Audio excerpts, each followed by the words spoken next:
রাজকুমার সিনেমাটি হতে পারত যুগে যুগের সেরা সিনেমা, যদি না পরিচালক এবং স্ক্রিপ্ট রাইটারের এমন বড় ধরনের ভুল হতো।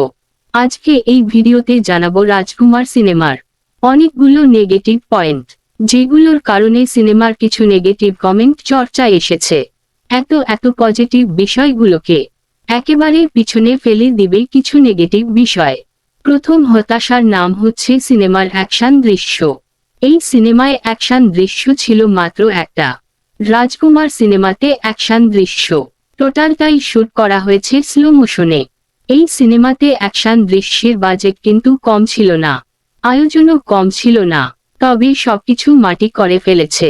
এই স্লো মোশন ভাবে শুট করাতে অ্যাকশন সিনারিগুলো খুব ভালোভাবে ফুটে ওঠেনি। শাকিব খান এবং তার কো আর্টিস্টরা দুর্দান্তভাবেই অভিনয় করেছে। অ্যাকশন সিনটা খুব জাঁকজমক ছিল। বিরক্তির বিষয় হলো পুরা সিনটাই ছিল স্লো মোশনের।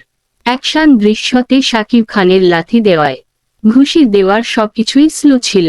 মাঝে মাঝে একটু স্লো, মাঝে মাঝে একটু সঠিক গতির যদি দৃশ্যায়ন রাখা হতো, তাহলে সিনারিটা খুব ভালো লাগতো। সারাক্ষণ অ্যাকশন দৃশ্যটা স্লো হওয়াতে অনেকটাই বোরিং লেগেছে।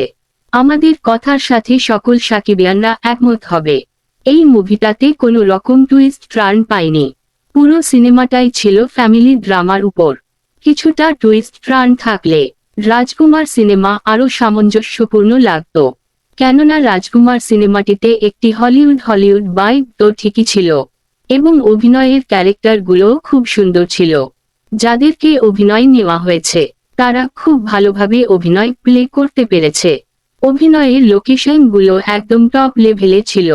শুধু কিন্তু আমেরিকার লোকেশনগুলোই নয়, পাবনার লোকেশনগুলো এত সুন্দর লেগেছে, যেটা আসলে ভাষায় প্রকাশ করার মতো না।